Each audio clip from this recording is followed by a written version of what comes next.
আসসালামু আলাইকুম ওয়ারাহমাতুল্লাহ। প্রিয় দর্শক মণ্ডলী, আশা করি আপনারা সবাই আল্লাহর তাআলার অশেষ রহমতে ভালো আছেন। প্রিয় দিনী ভাই বোনেরা, তাহাজ্জুদের সালাত পড়লে অনেক মানুষ বলে থাকে যে জিন আসে, শয়তান আসে। শয়তান তাদেরকে ভয় দেখায়, সামনে দাঁড়িয়ে থাকে, অথবা আপনি অনুভব করতে পারেন আপনার আশেপাশে কে যেন হাঁটছে, আপনাকে ডাকছে, আপনাকে স্পর্শ করতে চাচ্ছে। এরকম কথা অনেক মানুষই বলে থাকে।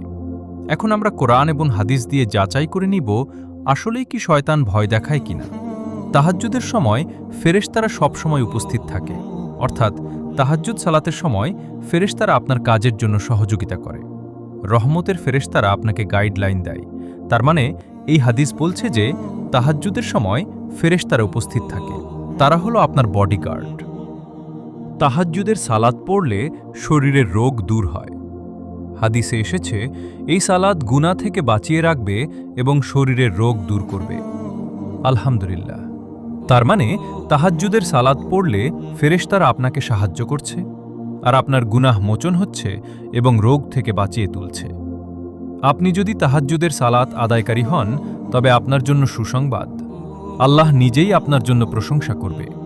আল্লাহ তাআলা বলেন, যে ব্যক্তি রাতে সেজদারত বা দাঁড়ানো থাকে আখিরাতকে ভয় করে এবং নিজ প্রতিপালকের অনুগ্রহ প্রত্যাশা করে, সে কি তার সমান হতে পারে যে এমনটি করে না? না।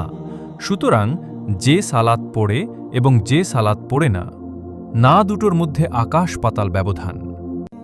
যারা নিজের নফসকে গুনাহ থেকে কন্ট্রোল করতে সক্ষম হন না, তাদের জন্য এই তাহাজ্জুদের সালাত। আল্লাহ তাআলা বলেন, নিশ্চয়ই রাত্রে জাগরণকারী প্রভৃতি দমনের অত্যন্ত কার্যকরী। সুবহানাল্লাহ।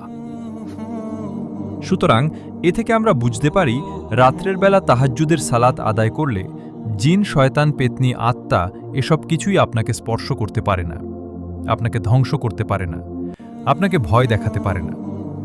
ঘুমের সময় শয়তান আমাদেরকে 3টি গিট দিয়ে যায়। সেই 3টি গিট খোলার সময় আপনাকে উঠে দোয়া করতে হবে, ওযু করতে হবে এবং চোখে মুখে হাত বুলাতে হবে। এসব কাজ করলে শয়তান থেকে বেঁচে যাবেন। যারা বলে ভয় দেখায়, এটা মূলত শয়তানের চক্রান্ত। এর থেকে আপনারা সাবধান থাকবেন, কারণ শয়তান চায় আপনি যেন তাহাজ্জুদের সালাত না আদায় করেন। তাহাজ্জুদের দ্বারা জান্নাত লাভ হয়। রাসূল পাক সাল্লাল্লাহু আলাইহি সাল্লাম বলেন, হে লোক সকল, তোমরা সালামের প্রচলন করো, খাবার দান করো এবং আত্মীয়তা রক্ষা করো। আর মানুষ যখন ঘুমিয়ে থাকে তখন তোমরা সালাত আদায় করো, তাহলে তোমরা নিরাপদে জান্নাতে পৌঁছাতে পারবে। সুবহানাল্লাহ।